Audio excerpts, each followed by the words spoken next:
কোটি মাখলুকাত সৃষ্টি করার পরেও যিনি আমাদের এই মানব জাতিকে সর্বশ্রেষ্ঠ জাতি, সর্বশ্রেষ্ঠ মাখলুকাত এবং সর্বশ্রেষ্ঠ নবী মুহাম্মদ রাসূলুল্লাহ সাল্লাল্লাহু আলাইহি ওয়াসাল্লামের উম্মত হিসেবে প্রেরণ করেছেন, সেই মহান সত্তা আল্লাহ সুবহানাহু ওয়া তাআলার সংক্ষিপ্ত শুকরিয়া সুজুদ আদায় করি। তার নিজেরই সে কোনো ভাষা দিয়ে সকলে এক বাক্যে পড়ি আলহামদুলিল্লাহ। ভাতিয়ার ঈদগাহা ময়দানের আয়োজক কর্তৃপক্ষ এবং এ গ্রামের যুবকবৃন্দের উদ্যোগে নানুর বীরভূম আজ 8 অক্টোবর 2023 রবিবার আপনারা যে আলোচনা সভার আয়োজন করেছিলেন, মহান সত্তা আল্লাহ সুবহানাহু ওয়া তাআলা আপনাদের এই আলোচনা সভাটিকে কবুল করেছেন। এই জন্য আল্লাহ সুবহানাহু ওয়া তাআলার আরো একবার শুকরিয়া সুজুদ আদায় করি, সকলে পড়ি আলহামদুলিল্লাহ। মহান সত্তা আল্লাহ সুবহানাহু ওয়া তাআলার কাছে দোয়া, এই প্রার্থনা, আল্লাহ সুবহানাহু ওয়া তাআলা আমরা মানুষ, আমরা কম বেশি ছোট বড় ভুল ত্রুটি বিচ্যুতি গুনাহ আমরা করে থাকি। আজকের এই আলোচনা সভার ওসিলায় আমাদের পেছনে ছোট ছোট গুনাহগুলোকে তুমি ক্ষমা করে দাও, সকলে পড়ি আল্লাহুম্মা আমিন।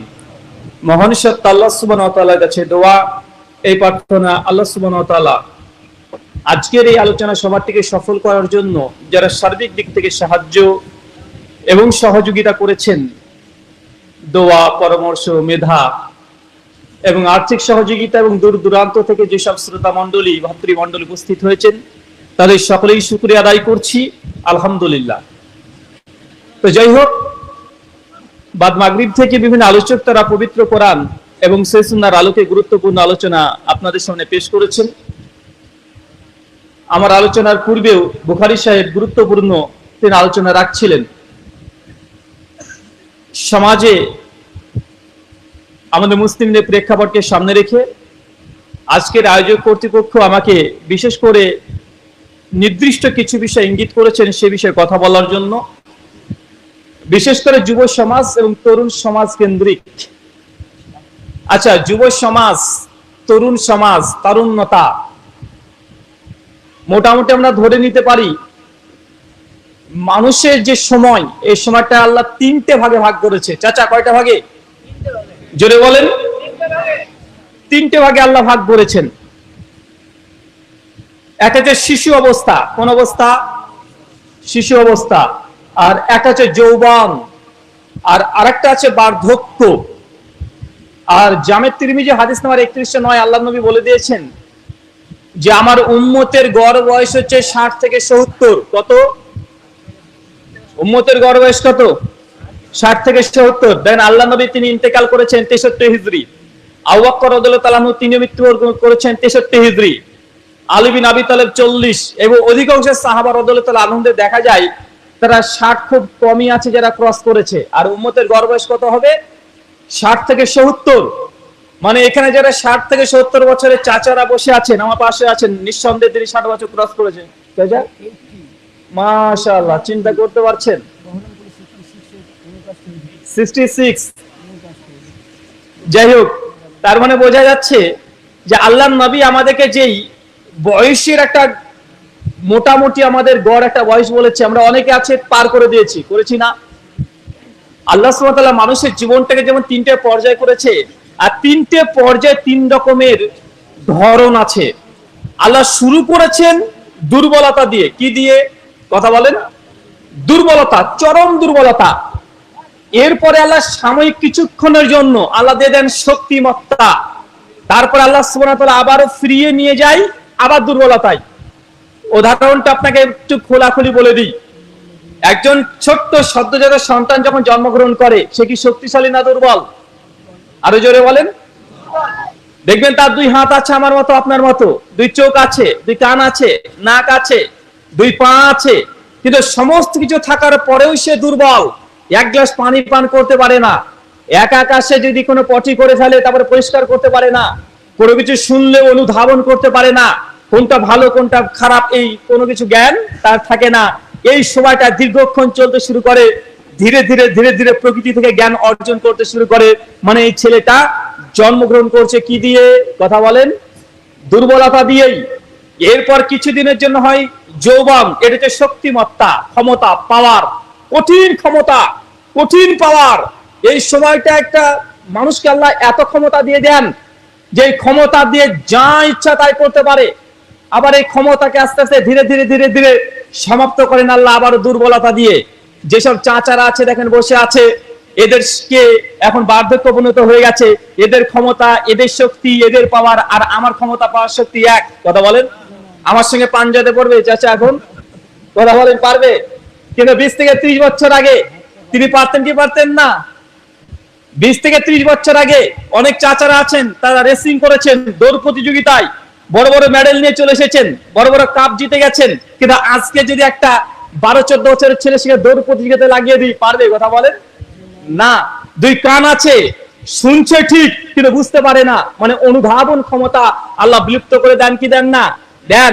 স্মৃতিশক্তি বিলুপ্ত করে দেন, চোখের যে জ্যোতি পাওয়ার এটাকে কমিয়ে দেন, নাকের যে সুঘ্রাণ নেওয়ার ক্ষমতাটা কমিয়ে দেন, কানের শ্রবণ শক্তি কমিয়ে দেয়, সমস্ত কিছু আল্লাহ সুবহানাহু ওয়া তাআলা আবারও দুর্বলতার দিকে নিয়ে যায়। পা আছে, চলতে পারে না, আছে না নাই? তার মানে এই জিনিসটাকে আপনাকে গুরুত্বের দিয়ে বুঝতে হবে যে মানুষ আমরা নিছক, আমাদের কোনো কিছু নেই। আমরা যে এত বড়ত্ব দেখাচ্ছি, দেখবেন যে ক্লাসের মেয়েটা ছিল সবচেয়ে সুন্দরী, অপূর্ব সুন্দরী, ক্লাস 9, 10, 11, 12 ক্লাসে যখন পড়তেন, তার পেছনে 8-10টা ছেলে সব ঘোরাঘুরি করতো।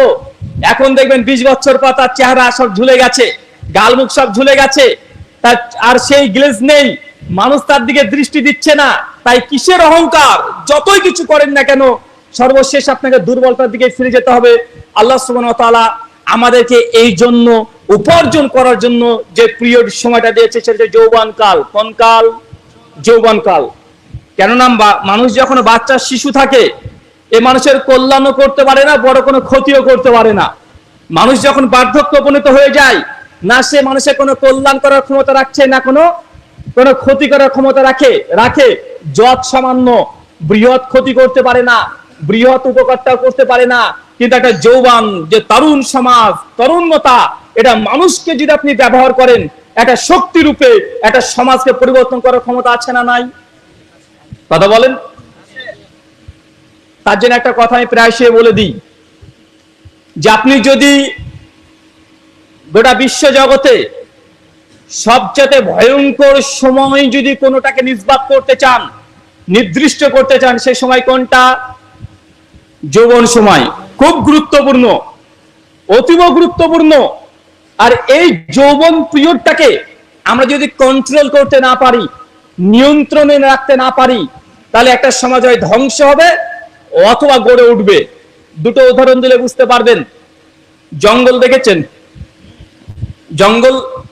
জঙ্গল কে কে দেখেছেন? একটু হাত তোলেন তো। বাকি জন মানুষ দেখেন না? জঙ্গল কি বলেন আপনারা? জঙ্গলই তো বলেন নাকি?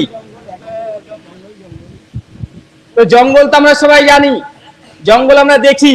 ভাই বাগান দেখেছেন? গার্ডেন, বাগান। আচ্ছা, জঙ্গলে কি থাকে? জঙ্গলে বাঘ ভাল্লুক থাকে। জঙ্গল কি দিয়ে তৈরি হয়? গাছপালা, এগুলো দিয়ে তৈরি হয়। বাগান কি দিয়ে তৈরি হয়? বাগানও তো গাছপালা দিয়ে তৈরি হয়। তো জঙ্গল আর বাগানের মধ্যে পার্থক্য আছে না নাই?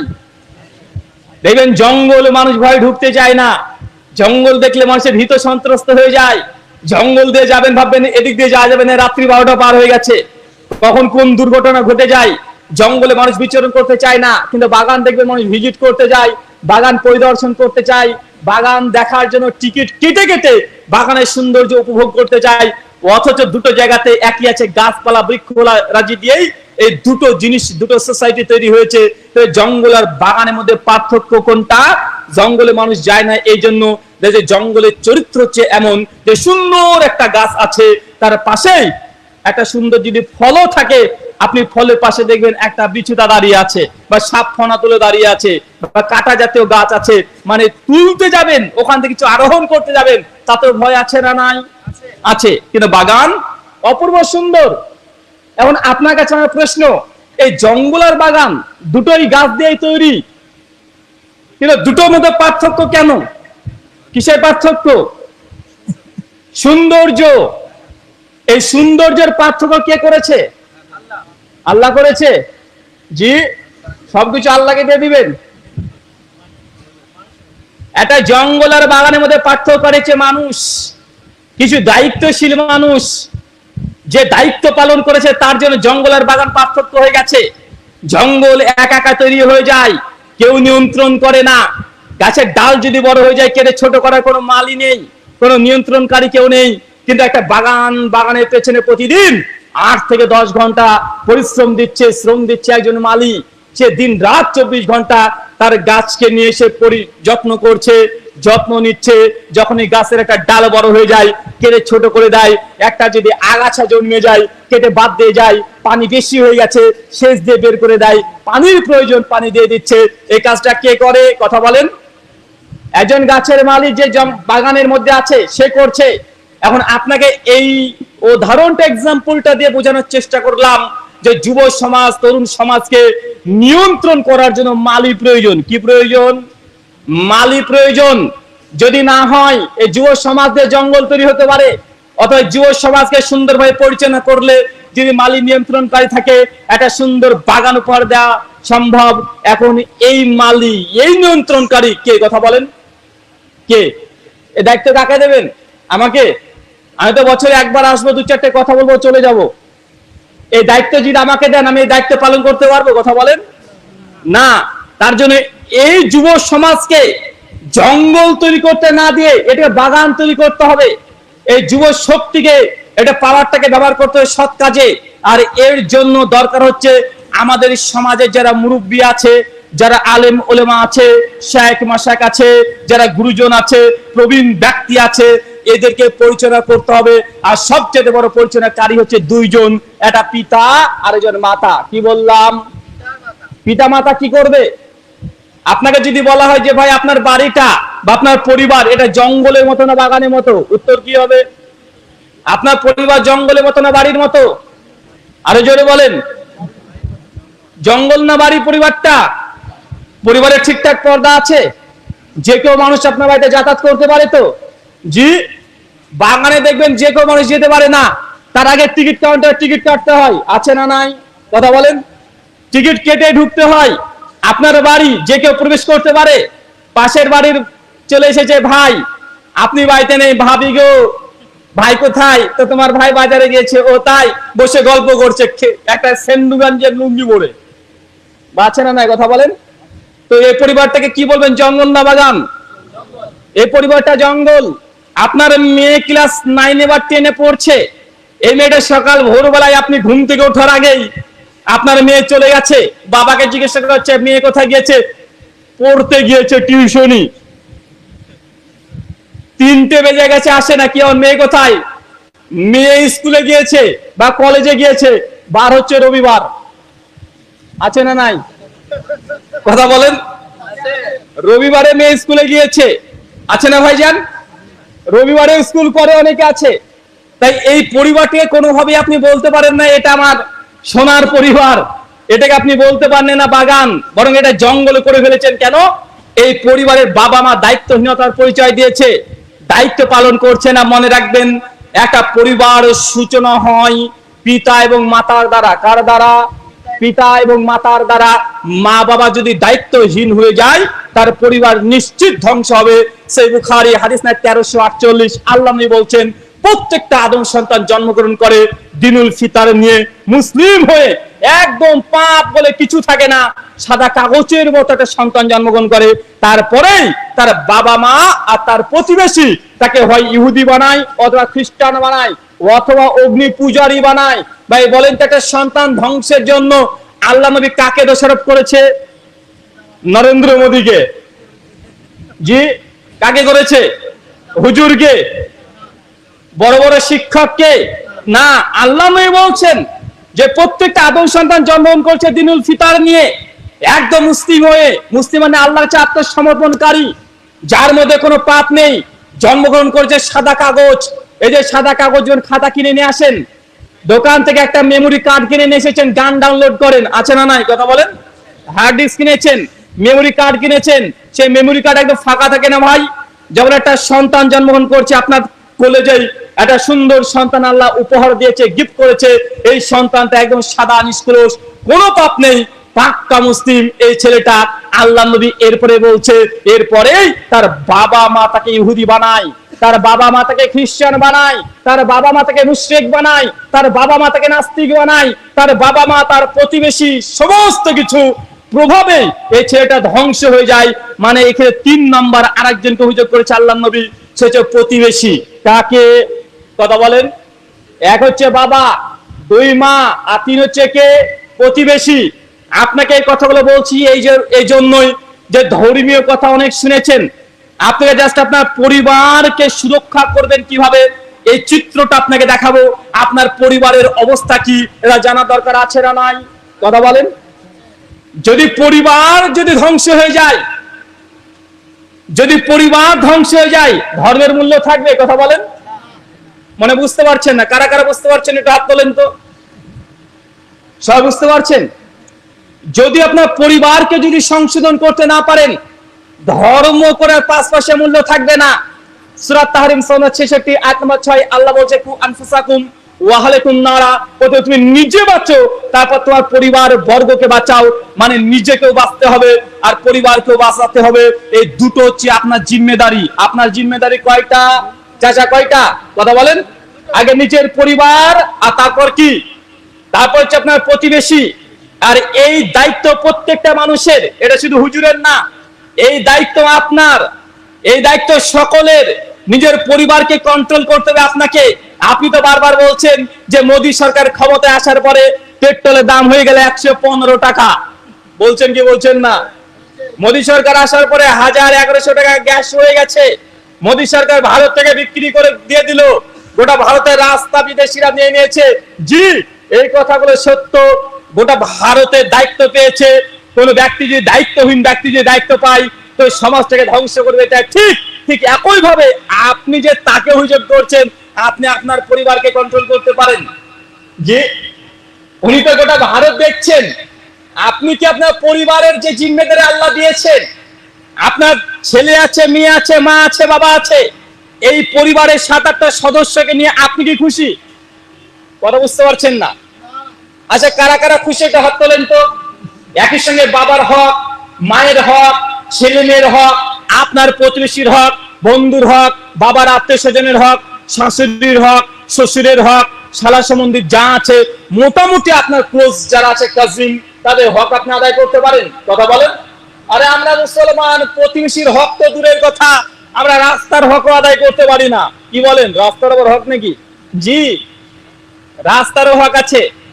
সহিহ বুখারী কিতাবুল আদাব হাদিস 6009 আল্লাহ নবী বলছেন, তোমরা রাস্তাতে বসো না। নবীজি বলছেন রাস্তাতে বসো না।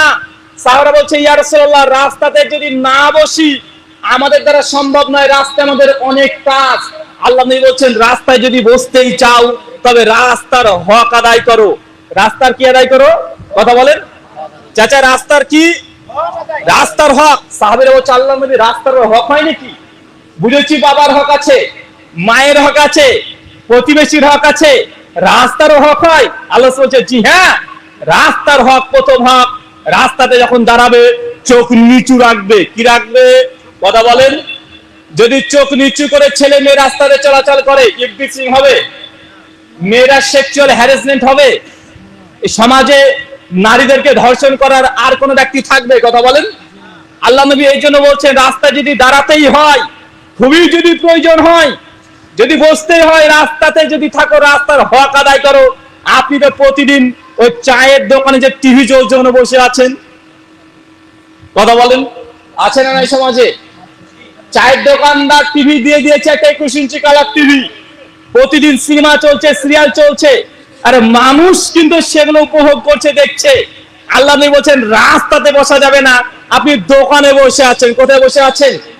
মিশকাত হাদিস 775 আল্লাহ নবী বলছেন, এই গোটা বিশ্ব জগতের মধ্যে সবচেয়ে নিকৃষ্ট জায়গা হচ্ছে বাজার। কোনটা? সবচেয়ে খারাপ জায়গা কোনটা? বাজার। আর সবচেয়ে উত্তম জায়গা কোনটা? আল্লাহর ঘর, মসজিদ। আমি আপনাকে এটা বোঝানোর চেষ্টা করছি, দুটো জিনিস দেখেন। নবী বললেন সবচেয়ে খারাপ জায়গা বাজার, যেখানে মানুষ চলাচল করে, যদি প্রয়োজন ব্যতীত সময় কাটান, এটা নিকৃষ্ট, প্রয়োজনের ক্ষেত্রে বাজারে গিয়েছেন, এটা 100% বৈধতা আছে। কিন্তু অনর্থক বাজারের দোকানে গিয়ে বসে আছেন, টিভি সিরিয়াল দেখছেন, মানুষের গীবত করছেন, সমালোচনা করছেন, আছে না নাই? কথা বলেন। তার জন্য আল্লাহ নবী বলছেন গোটা বিশ্ব জগতের সবচেয়ে খারাপ জায়গা হচ্ছে বাজার, আর উত্তম জায়গা হচ্ছে মসজিদ। রাস্তার হক আদায় করতে হবে, আল্লাহ নবী দ্বিতীয় তারপরে বলছেন রাস্তার দ্বিতীয় হক হচ্ছে এইটা, মানুষ যদি রাস্তাতে যায় তাকে সালাম দিতে হবে। কি দিতে হবে? কথা বলেন। কি দিতে হবে? সালাম দিতে হবে। রাস্তা 3 নাম্বার হক। রাস্তাতে যদি বসতেই হয়, রাস্তাতে কোনো পথিক যদি আপনাকে জায়গা জিজ্ঞাসা করে দেয় যে ভাই অমুক জায়গাতে যাব, জায়গাটা কোথায় বলেন তো, আল্লাহ নবী বলছেন ওই পথিককে রাস্তাটাকে বলে দেওয়া, একদম বুঝিয়ে দেওয়া। আপনার যতই কাজ থাক, ওই পথিককে যখন জিজ্ঞাসা করে আমি অমুক জায়গায় যেতে চাই, আমাকে রাস্তাটা বলে দেন, আপনার সমস্ত কাজ ত্যাগ করে ওই ব্যক্তিকে রাস্তা বলে দেওয়াটা রাস্তার হক। কথা বুঝতে পারছেন না? কিছু দুষ্ট ছেলে আছে, ওদিকে জিজ্ঞেস করেন ভাই অমুক জায়গাতে যাবো, জলসা হচ্ছে, ওই জায়গাটা কোন দিকে? ওই যে বলবি সে এদিক দিয়ে যাবেন, এদিক দিয়ে যাবেন না, ওই দিক দিয়ে যায়, মানে আর একটা গলি দেখিয়ে যায়। বা আছে না নাই? এরকম মানুষ আছে না? মানে ঠিকই যাচ্ছিল, তাকে জিজ্ঞাসা করেছে, ও দুষ্টামি করে বদমাইশি করে আর একটা রাস্তা দেখিয়ে দেয়। আল্লাহ নবী 1400 বছর আগে বলে দিয়েছেন এই যে রাস্তার হক। কোন পথিক যদি রাস্তা জিজ্ঞাসা করে, তাকে বুঝিয়ে দেওয়া যে রাস্তাটা এই দিক দিয়ে যান, এই দিক দিয়ে যাবেন না, রাস্তা সম্পর্কে ধারণা দেওয়া। যে ব্যক্তি রাস্তায় বসে আছে এর জন্য জিম্মেদারি। আল্লাহ সুবহানাহু ওয়া তাআলা এই কথাগুলোর উপরে আমল করা তৌফিক দান করে, সকলে বলি আল্লাহুম্মা আমিন। সামনে শুধু আপনাকে যে কথা বলছিলাম যে নিজের আগে দায়িত্ব সম্পূর্ণ নিজেকে পালন করতে হবে, তারপর পরিবারের দায়িত্ব মেনটেন করতে হবে। পিতা মাতার কারণেই ছেলে সন্তান মেয়ে সন্তান ধ্বংস হয়। একটু আপনার পরিবারের কিছু রিপোর্ট বলবো, রাগ করবেন? যারা শিক্ষিত সমাজ আছেন, যারা গুগল করতে পারেন অন্তত তারা ধরে ফেলতে পারবেন। ভারতবর্ষের রিপোর্ট বলবো না, গোটা বিশ্ব জগতের রিপোর্ট বলবো। জি, আগে ভারতের বলি, তাহলে বুঝতে পারবেন আপনার মেয়েটা, আপনার ছেলেটার পরিস্থিতি কি। ভারতবর্ষের রিপোর্ট বলছে শতকরা, হিন্দুস্তান টাইমস 2018 সাল 11 অক্টোবর পৃষ্ঠা নাম্বার 9টা রিপোর্ট পেশ করছে। তারা বলছে ভারতবর্ষে গোটা বিশ্ব জগতের মধ্যে শুধু ভারতের মধ্যে শতকরা 66% মেয়ে যারা উচ্চ মাধ্যমিক পাস করার আগে নিজের সতীত্বকে হারিয়ে ফেলে। কি বললাম? এটা কোরআন না, এটা হাদিসও না, এটা তাফসীরও না, এটা ভারতবর্ষের বাস্তব রূপ। মানে 12 ক্লাসে ওঠার আগে শতকরা 66টা মেয়ে তার যৌবনত্ব, তার কুমারিত্ব এটাকে হারিয়ে ফেলে। কথা বুঝতে পারছেন না? বাংলা করে বলবো, মানে 12 ক্লাসে ওঠার আগেই একটা মেয়ে অন্য কোনো ছেলের সঙ্গে ফিজিক্যাল রিলেশন করেছে, শারীরিক সম্পর্ক করেছে, মানে জেনা করেছে, ব্যভিচার করেছে। এটা ভারতের রিপোর্ট। এখন আপনার এলাকাতে যদি 100 জন কুমারী মেয়ে থাকে, জেনে রাখবেন 66 জন, কমপক্ষে 66 জন তারা আগেই অন্য কোনো ছেলের সঙ্গে শারীরিক সম্পর্ক করে ফেলেছে। এখন আপনার মেয়ের অবস্থা দেখেন, আপনি কি মনে করছেন? আপনি বলছেন আমার মেয়ে তো খুবই ভালো, আমার মেয়ে কিছু বোঝে না, মেয়ের বয়স তো একেবারে 16 বছর হলো, মেয়ে আমার কিছু বোঝে না। বা এমন আছে না নাই? বাবা মা দায়িত্বহীন এর পরিচয় দেয় কি দেয় না? কিন্তু ভারতের রিপোর্ট এটাই বলছে। ভারতের তারপরে একই খবর, তারপরে বলছে ভারতবর্ষের মধ্যে শতকরা 92% মেয়েরা তারা সেক্সুয়াল হ্যারাসমেন্ট হয়েছে। শতকরা কতজন? কথা বলেন। যাতে সেক্সুয়াল হ্যারাসমেন্ট মানে বোঝেন, মানে আপনার মেয়ে বা আপনার নাতনিটা গাড়িতে চলে যাচ্ছিল, বাসে চড়ে, কোথায় হোক, স্কুল কলেজ বন্ধুদের সঙ্গে যেখানে ইচ্ছে যাচ্ছিল, কোন বাসে চলে যাচ্ছিল, সেক্সুয়াল হ্যারাসমেন্ট মানে আপনার নাতনিকে অথবা আপনার মেয়েকে কোন একটা বয়স্ক লোক হতে পারে, ইয়াং এজের ছেলে হতে পারে, আপনার মেয়ের গোপন সিক্রেট জায়গা, এই জায়গাটি স্পর্শ করা, খারাপ ভাবে দৃষ্টি দেওয়া, খারাপ ভাবে কথা উপস্থাপন করা, খারাপ প্রপোজ দেওয়া, এইগুলো করে থাকে শতকরা 92% মেয়ে। মানে 100 জন যদি আপনার গ্রামে মেয়ে থাকে যাদের কুমারিত্ব কেবল কুমারী হয়েছে, মানে কেবল ছেলে স্বভাব থেকে মেয়ে স্বভাবে পার্থক্য হয়ে গেছে, এই মেয়েগুলোকে সেক্সুয়াল হ্যারাসমেন্ট হয়েছে 100 জনের মধ্যে 92 জন মেয়ে। কতজন? আরো জোরে বলেন। এটা কোরআন হাদিস না, আগে থেকে বলছি, এটা ভারতের রিপোর্ট। এটা মেয়েদের সঙ্গে প্রতিনিয়ত ঘটছে। 92% মেয়েরা সেক্সুয়াল হ্যারাসমেন্ট হচ্ছে। বাসে চলে যাচ্ছে, পাশের সিটে দেখা যাচ্ছে একটা বখাটে ছেলে বসেছে, সঙ্গে সঙ্গে আপনার মেয়ের রাঙে একটু হাত দিয়ে চাপ দিয়ে দিয়েছে, বা হাতের কোনো দিয়ে তার শরীরের সঙ্গে ঘষাঘষি করছে। এটা বাস্তব, শুনতে খারাপ লাগলেও আপনার মেয়ের সঙ্গে প্রতিদিন এই ঘটনা ঘটছে। আপনি বাপ, আপনার মেয়ের সঙ্গে নোংরামিগুলো হচ্ছে। আপনি ভাই, আপনার বোনের সঙ্গে এই ঘটনাগুলো ঘটছে। ভারতের রিপোর্ট বলছে কেন ঘটছে? ইসলামের আদর্শকে গ্রহণ করেননি। সহিহ বুখারী 1400 বছর আগেকার সিদ্ধান্ত, হাদিস নাম্বার 1088। আল্লাহ নবী তিনি বলছেন, কোন মেয়ে, যুবতী মেয়ে, সে যেন রাস্তাতে একা একা চলাচল না করে, তার সঙ্গে একটা বডিগার্ড লাগবে। মানে মাহরম বিহীন যেন কোন মেয়েরা রাস্তায় চলাচল না করে, সফর পরিমাণ রাস্তা যেন না যায় মাহরম ব্যতীত। মানে একটা বডিগার্ড, মানে আপনার মেয়ে যাবে, ও হচ্ছে সম্পত্তি, ওকে দেখে মানুষ আত্মসাৎ করতে পারে, মেয়েটার সঙ্গে শ্লীলতাহানি করতে পারে, মেয়েটাকে ধর্ষণ করতে পারে, খারাপ প্রস্তাব দিতে পারে। আল্লাহ নবী 1400 বছর আগে বলে দিয়েছে, মেয়েরা যখন বড় হয়ে যায়, মেয়েরা যখন মেয়ে মেয়ে ভাব চলে আসে, ওকে আর একা ছাড়া যাবে না। স্কুল যদি পড়াতে হয় আপনার মেয়েকে, আপনি বাপ প্রতিদিন খরচ করে হলে পার্সোনাল গাড়ি করে দেন, নিয়ে যাবে, অথবা আপনাকে নিজে গিয়ে প্রতিদিন স্কুলে থুয়ে আসতে হবে, বা বড় ভাইকে থুয়ে আসতে হবে। এটা বাপের আর বড় ভাইয়ের জিম্মেদারি। যদি না পারেন, আপনার মেয়েকে স্কুলে পাঠানোর দরকার নাই। কেন? স্কুলে গিয়ে শিক্ষা অর্জন করা বেশি জরুরি না আপনার মেয়েটাকে অন্যকে ধর্ষণ করবে, ধর্ষিতা মেয়ে বানানো, এটা বেশি জরুরি? কথা বুঝতে পারলেন না? খারাপ লাগছে? এটা আপনার পরিবারের কথা, আমি বলছি কোরআন হাদিসের কথা না। রাগ করে লাভ নেই।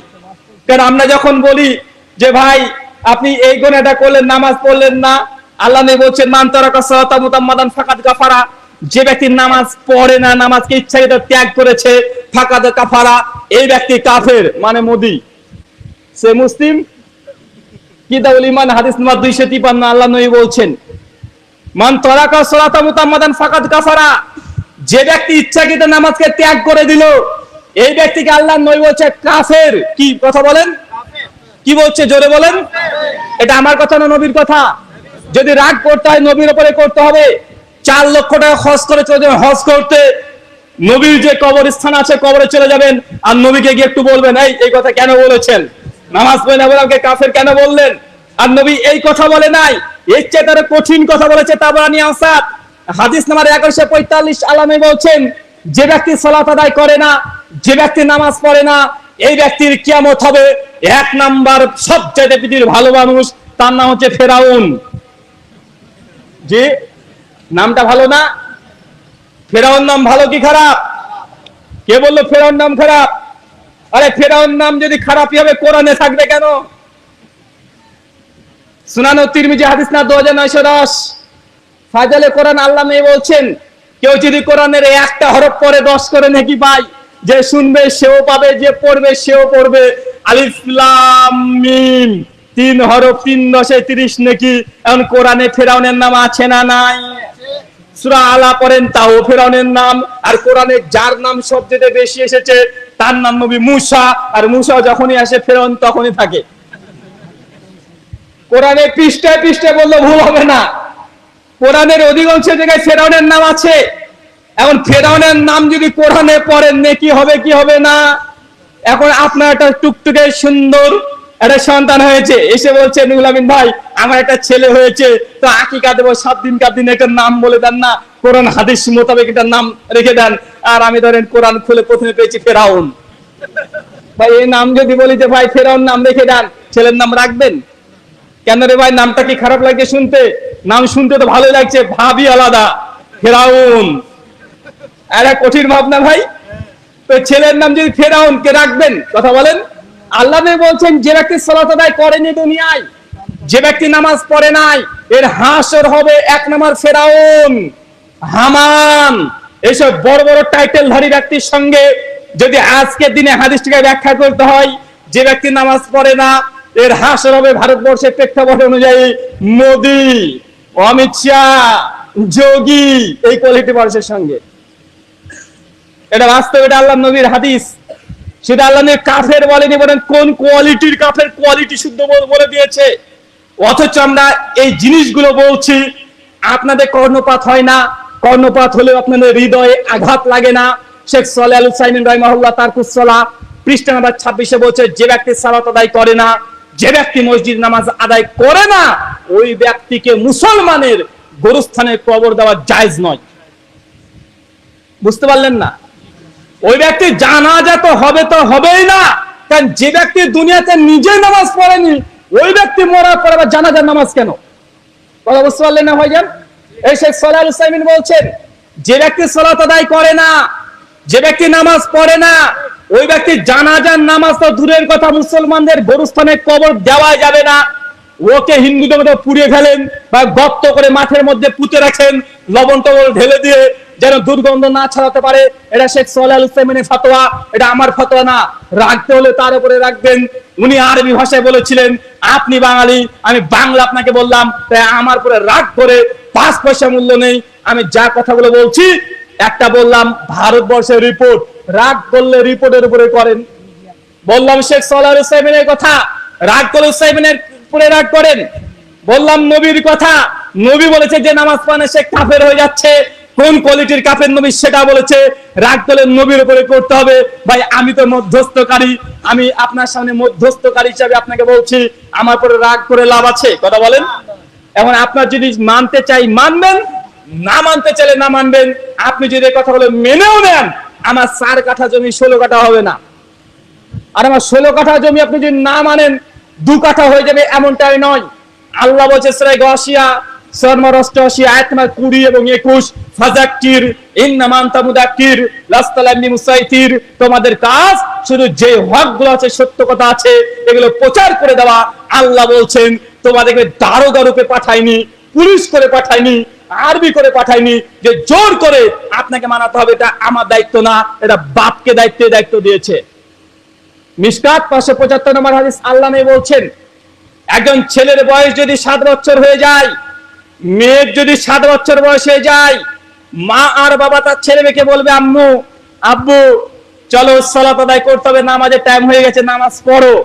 ছেলে মাঝে মধ্যে পড়ে, মাঝে মধ্যে পড়ে না, সমস্যা নাই, এইভাবে ট্রায়াল চলতে থাকবে। কিন্তু বয়স যখন 10 বছর হয়ে যাবে, আল্লাহ নবী বলছেন ছেলে মেয়ের বয়স যদি 10 হয়ে যায়, তাহলে সেই বাবা মা ছেলে মেয়েকে অর্ডার করবে নামাজ পড়ো। নামাজ যদি না পড়ে, আল্লাহ নবী বলছেন তাকে পিটাতে হবে, তাকে বেত্রাঘাত করতে হবে, নামাজ মেরে মেরে পড়াতে হবে। কেন? তার নামাজ পরিত্যাগ করা এত বড় গুনাহ যে নামাজ ত্যাগ করলে সে মুসলমান থাকে না, কাফের হয়ে যায়। কাফেরকে বাড়িতে রাখা যাবে না। এটা কার কথা? কথা বলেন। বুঝতে পারছেন না? কষ্ট লাগছে, আঘাত লাগছে, একদম বুকটা চিড়ে যাচ্ছে না? কারণ যে সুদ খায়, এখন যদি সুদের ওয়াজ তার সামনে করি, তা কিন্তু খারাপ লাগবে, আর লাগাটাই স্বাভাবিক। যে বিড়ি খায়, কারা কারা বিড়ি খান একটু হাত তোলেন তো ভাই।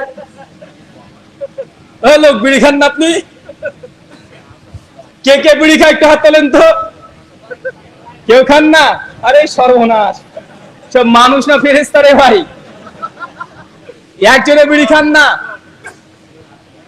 অসম্ভব সুন্দর জায়গা তো, মজা, সব জান্নাতে ফেরেশতার দল এক এক এসে বসে আছে এখানে। মনে রাখবেন, মানুষ যে গুনাহটা করে, যে পাপটা করছে, ওই পাপ সম্পর্কে বললে আপনার অন্তরে আঘাত লাগবে, এটা স্বাভাবিক। কিন্তু এই খারাপ লাগাটাকে ইগো বানিয়ে ফেলিয়েন না। যে কথা কেন বলছে, খারাপ লাগছে কেন বলছে, কেন এই কথা বললো, এই ইগো করবেন না। ইগো, অহংকারের জায়গাটা দুমড়ে মুছড়ে ফেলতে হবে। আপনাকে আমি এই জন্য বলছি, সালাত এটাকে ত্যাগ করা যাবে না, এটাকে পড়তে আপনি বাধ্য। একজন ব্যক্তি যদি সুদ খায়, সুদ খায়ের পাপ হচ্ছে মায়ের সঙ্গে জেনা করলে যত পাপ তত পাপ করছে। একজন ব্যক্তি চুরি করেছে, ব্যাংক ডাকাতি করেছে, ইসলামী রাষ্ট্র তার হাত থেকে কেটে বাদ দিয়ে দিতে হবে। একজন বিবাহিত নারী যদি জেনা করে, বিবাহিত পুরুষ যদি জেনা করে, তাকে হত্যা করতে হবে, এটা হচ্ছে ইসলামী আইন। তারপরে এই কাজগুলো করেছে। একজন লোক 1 কোটি টাকা সুদ খেয়েছে, 10 কোটি টাকা মেরে দিয়েছে, 100 মেয়ের সঙ্গে জেনা করেছে, ব্যভিচার করেছে, এগুলো সবগুলো গুনাহ। কিন্তু এগুলো করলে আল্লাহ নবী এক জায়গাতে বলছে না এই ব্যক্তি কাফের, এই ব্যক্তি কাফের, নবী এই কথা বলছে না। কিন্তু আল্লাহ নবী এই কথা ঠিকই উল্টো করে বলছে যে একটি নামাজ পড়ে না এই ব্যক্তি কাফের। মানে সুদ খাওয়া পাপ। সুদ খাওয়া কি? কথা বলেন। পাপ, গুনাহ। জেনা করা গে গুনাহ, মানুষের হক আত্মসাৎ করা গুনাহ, ঘুষ দেওয়াটাও গুনাহ, দোকানে বিড়ি সিগারেট বিক্রি করা গুনাহ, বিড়ি সিগারেট খাওয়াটাও গুনাহ, মানুষকে সঙ্গে গীবত করা গুনাহ, মানুষের সঙ্গে চুগলখুরি করা এটাও গুনাহ, মানুষের সঙ্গে প্রতারণা করা এটাও গুনাহ, দাড়ি বাটকাতে কম দিয়ে ব্যবসা করা এটাও গুনাহ, সামনে ভালো ভালো মাল রেখে দিয়েছেন ভেতরে পচা মাল মানুষকে এইভাবে বিক্রি করে দিচ্ছেন এটাও গুনাহ। সবগুলো গুনাহ, সবগুলো বড় বড় গুনাহ, কিন্তু তারপরেও এই গুনাহগুলোর কারণে আপনি জাহান্নামে যাবেন, কিন্তু আল্লাহ নবী এই কথা বলছে না এই ব্যক্তি কাফের হয়ে গেছে। কোনটার জন্য কাফের বলছে বলেন তো ভাইজান? সালাত পরিত্যাগ করা। আল্লাহ নবী বলছেন বাইনাল আবদে বাইনাল কুফরি তারকুস সালাহ, একজন মুসলমান আর একজন কাফেরের মধ্যে পার্থক্য হচ্ছে নামাজ। কোনটা মুসলমান কোনটা কাফের কিভাবে বুঝবেন? আল্লাহর নবীর ভাষা, যে সালাত, যে নামাজ আদায় করে এ মুসলমান, আর যে নামাজ আদায় করে না এ হচ্ছে কুফরি করছে, কাফের হয়ে যাচ্ছে, মানে এই ব্যক্তি কাফের। অন্য মানুষকে কাফের বললে ভাই রাগ হয় না? কথা বলেন, রাগ হয়ে যায় না? রাগ হয়, কিন্তু আল্লাহর নবী যে বারবার আপনাকে বলছেন প্রতিদিন মসজিদ থেকে আজান আসছে হাইয়া আলাস সালাহ, বাংলা মানে নামাজের জন্য এসো, হাইয়া আলাল ফালাহ সফলতার জন্য এসো। প্রতিদিন মসজিদে 5 বার আসছে। একটু আগে শাইখ আলোচনা করছিলেন কোথাকার যেন কর্ণাটকের, সেই মেয়েটার নাম কি? মুস্কান। শুধু একবার তাকবীর আল্লাহু আকবার বলেছে, গোটা ভারতবর্ষ কেঁপে গেছে, গোটা বিশ্ব কেঁপে গেছে। ফেসবুকে ওই মেয়েটাও পোস্ট দিয়েছে আল্লাহু আকবার, পাড়ার লোক তারাও ফেসবুকে পোস্ট দিচ্ছে। কেন? কেন মুস্কানকে জয় শ্রীরাম জোর করে বলার চেষ্টা করেছে, আর মুস্কান প্রতিবাদ করে তাকবীর দিয়েছে আল্লাহু আকবার।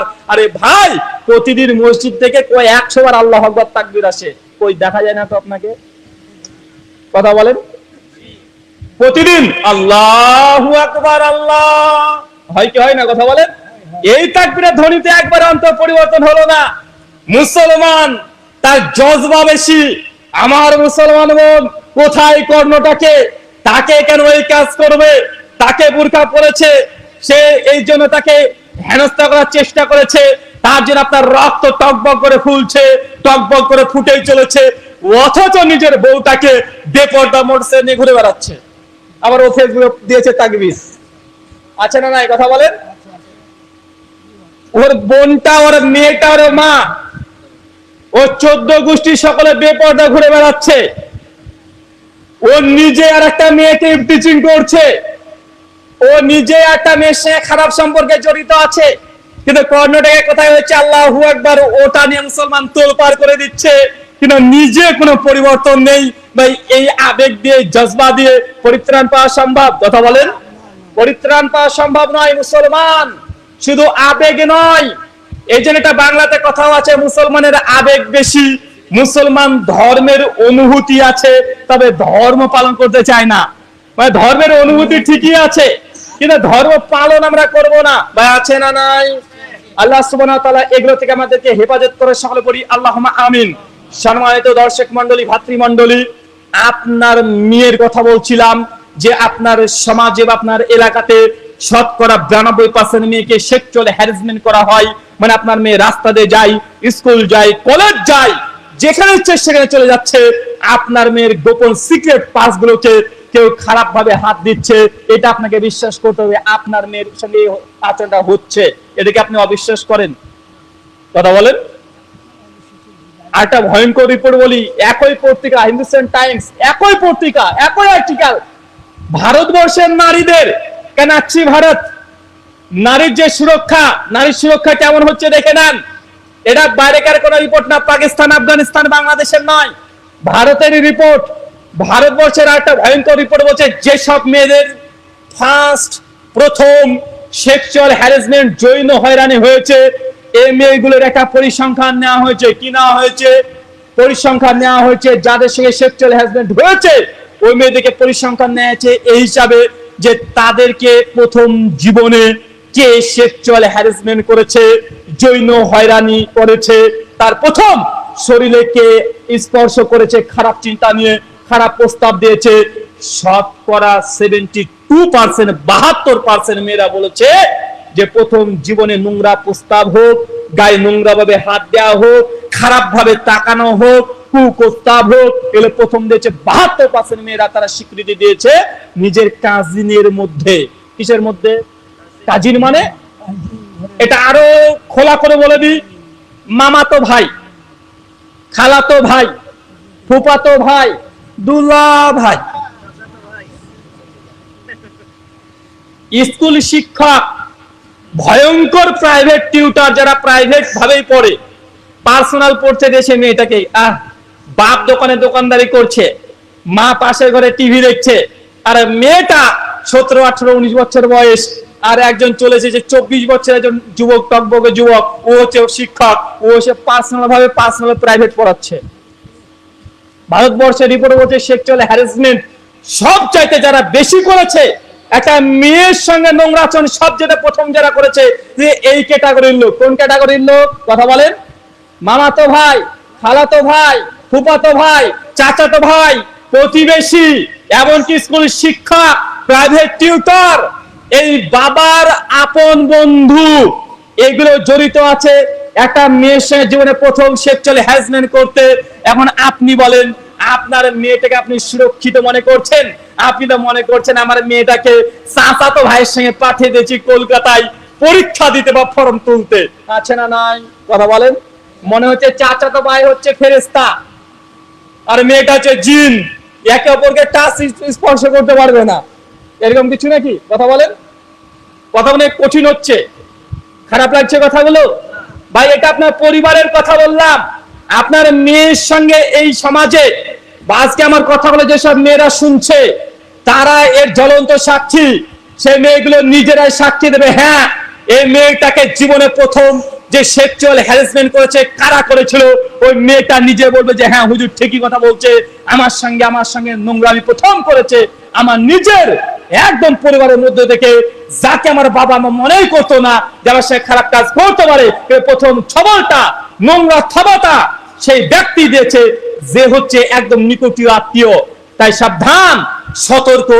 আল্লাহর নবী যে কথাগুলো বলেছে যে নন মাহরম ছাড়া, মাহরম ব্যতীত ছাড়া মেয়েদেরকে বিশেষ করে অন্য কোনো পুরুষের সঙ্গে স্পর্শে থাকা যাবে না। আল্লাহ নবী বলছেন একজন ছেলে একজন মেয়ে যদি গোপনে আলাপ আলোচনা করে, তৃতীয় একজন চলে আসে, ওর নাম কি?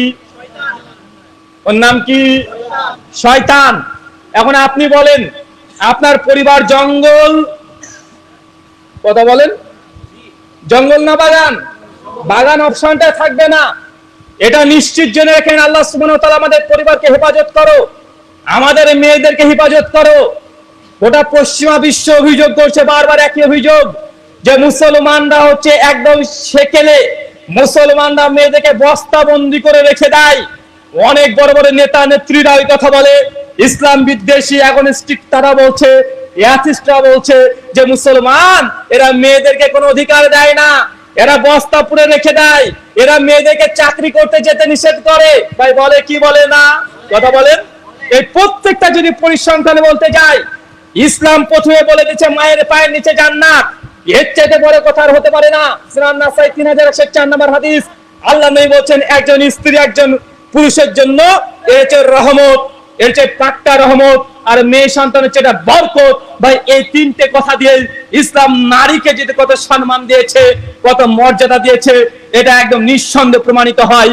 কিন্তু পশ্চিমা বিশ্বের পাল্লায় পড়ে বর্তমানে আমাদের মেয়েরাও তারা তাদের মতনই করছে, বলছে সমান অধিকার চাই। আছে না নাই? ভাই সমান অধিকারের মূল ফ্যাক্ট কি জানেন?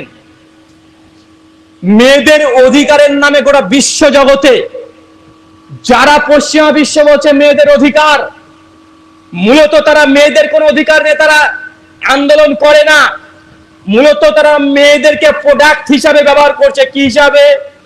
চাচা প্রোডাক্ট বোঝেন? একটু খুলে বলে দিই। গোটা বিশ্ব জগতে যারা মেয়েদের বলছে যে আমরা ফেমিনিস্ট, নারীবাদী, নারী আন্দোলন, নারী মুক্তি, নারীকে স্বাধীন করতে চাই, স্বাধীনতা কোনটা? মেয়েটা উলঙ্গ রাস্তায় হাঁটবে, এটাই স্বাধীনতা।